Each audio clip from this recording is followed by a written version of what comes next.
तो दोस्तों हम सभी लोगों ने देखा पिछले ही महीने प्राइम मिनिस्टर मोदी अमेरिका के विजिट पर गए थे और इस विजिट को पूरी दुनिया वॉच कर रही थी और खासकर उन चीजों के ऊपर कि भारत की पोटेंशियल क्या है। और दुनिया ने देखा कि अब भारत के ऊपर अपनी बढ़ती हुई अर्थव्यवस्था का नशा चढ़ने लगा है और इसके चलते ही भारत अब इतना कैपेबल हो चुका है कि अपनी जरूरत के लिए तमाम चीजें वो अरेंज करने में समय लगा हुआ है, जिसके लिए भारी भरकम बिलियंस ऑफ डॉलर्स की डील्स भारत द्वारा की जा रही है। और ये एक अवसर देता है दुनिया के उन देशों को जो कि हमारे रिक्वायरमेंट्स को पूरा कर सकते हैं। अब अमेरिका की बात की जाए तो फ्रांस का नंबर निकल कर आता है, जहां का विजिट प्राइम मिनिस्टर मोदी इसी मंथ यानी जुलाई में करने वाले हैं। हम लोग कई बार चर्चा कर चुके हैं। तो फ्रांस डेफिनेटली यहां पर यही चाहेगा कि जो सारी सहूलतें अमेरिका को भारत की तरफ से दी गई और अमेरिका ने भारत के साथ अच्छे रिलेशनशिप करने के साथ साथ काफी ज्यादा पैसे भी बटोरे, तो ऐसी ही कुछ चीजें हमारे साथ भी हो। वैसे ही फ्रांस की अगर बात की जाए तो इकोनॉमिकली फ्रांस काफी ज्यादा पीछे गया है बीते कुछ दिनों में, और ऐसी परिस्थिति में उसकी इकोनॉमी को भारत अपने द्वारा की गई डील्स के जरिए एक मेजर बूस्ट दे सकता है, जिसके ऊपर अब फ्रांस की नजर है। और मैं आपको बता दूं कि इसके लिए फ्रांस द्वारा सीट बेल्ट बांध भी लिया गया है और भारत के सामने कई सारी बातें और कई सारे ऑफर्स और अपनी कई सारी अच्छाइयां एक के बाद एक गिनवा दी है। चलिए आगे जानते हैं कि एक्चुअली क्या हो सकता है दोनों देशों के बीच में। आप बस चैनल को सब्सक्राइब जरूर कर लीजिएगा।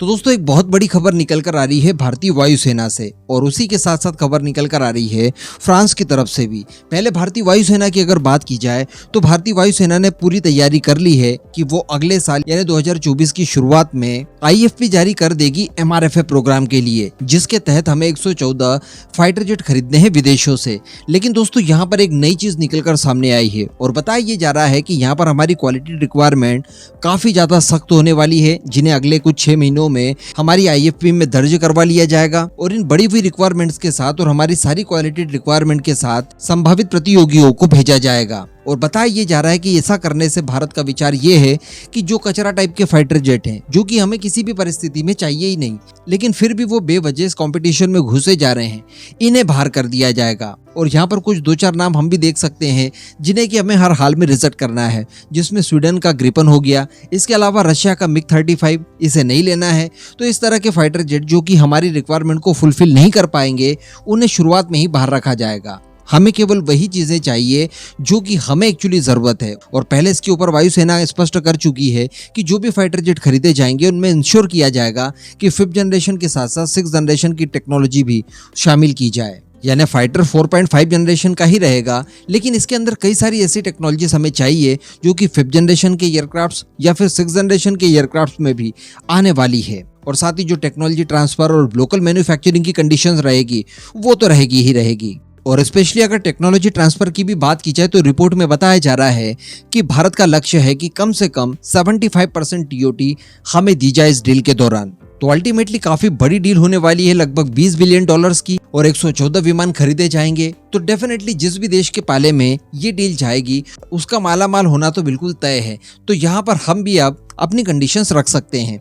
अब इसी बीच दोस्तों खबर निकल कर आ रही है फ्रांस से कि फ्रांस ने दरअसल इस डील को हथियाने के लिए शुरुआत कर दी है। हम सभी जानते हैं कि भारतीय वायुसेना इस समय फ्रांस के रफाल में ज्यादा इंटरेस्टेड है। ऑब्वियसली वो इतना अच्छा आउटपुट हमें दे रहा है कि इसे और ज्यादा मात्रा में खरीदना हमारे लिए बहुत उचित रहेगा। इसके लिए फ्रांस के डिप्लोमेट जो कि भारत में इस समय है, जिनका नाम इमैनुअल लेनिन है, उनकी तरफ से कुछ बातें कही गई है। और जो बातें उनकी तरफ से कही गई है इसमें सबसे बड़ी बात निकल कर आती है कि जो 36वां विमान था रफाल का, जो कि हमें डिलीवर्ड नहीं किया गया था और बताया ये जा रहा था कि उसे इंडियन स्पेसिफिक इन्हांसमेंट के साथ दोबारा से रीपेंट वगैरह करके फिर भारत भेजा जाएगा, तो वो भी भारत भेज दिया गया है। और इस समय भारत को 36 के 36 विमान फ्रांस द्वारा डिलीवर्ड कर दिए गए हैं और ये सारे के सारे ऑपरेशनल है भारतीय वायुसेना में। इसी के साथ साथ उन्होंने बताया कि जब हम लोग इन फाइटर जेट्स की डिलीवरी वगैरह कर रहे थे तो काफी सारे चैलेंजेस हमारे सामने खड़े थे, जिसमें सबसे बड़ा चैलेंज था कोविड पैंडेमिक। लॉकडाउन लग गया था, सप्लाई चेन रुक गई थी, इसके बावजूद हमारे लोगों ने एक्स्ट्रा में काम करके फिर भारत की वायुसेना के लिए 36 विमानों का निर्माण किया और अंततः उन्हें डेडलाइन के साथ ही इनकी डिलीवरी की गई। और फ्रांस के कर्मचारियों ने दिन रात एक करते हुए भारत को फाइनली 36 के 36 विमान बिल्कुल सही समय के साथ भेजे। इसके अलावा भी उन्होंने अन्य कई सारे क्षेत्रों में भारत के साथ काम करने की बात कही और भारत के साथ ये जो साझेदारी फ्रांस की है इसे और आगे ले जाने की जरूरत है, इस तरह की बातें वो कर रहे हैं। तो यहाँ पर उनकी बातें सुनने से ही स्पष्ट है कि वो अब ये चाहते हैं कि भारत जो MRFA प्रोग्राम के लिए IFP जारी करेगा अगले साल, उसके लिए सबसे ज्यादा मजबूत हमारा दावेदार यानी फ्रांस का रफाल हो। इस बात की वो इंश्योरिटी चाहते हैं और इसके लिए वो बता रहे हैं कि देखिए, काफ़ी ज़्यादा परेशानियां आने के बाद भी हमने आपको निराश नहीं किया और समय पर इसकी डिलीवरी की।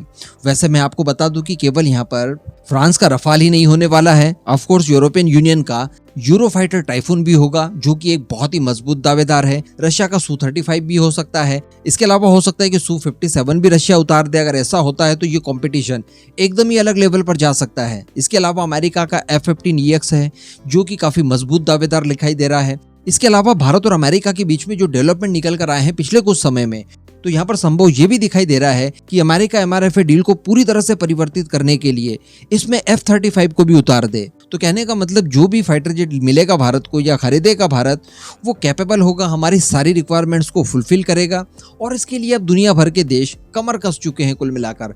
वैसे मैं यहाँ पर आपका ओपिनियन जानना चाहूंगा, MRFA अगर होता है तो आप किस फाइटर जेट को खरीदना पसंद करेंगे? नीचे कमेंट करके जरूर बताइएगा।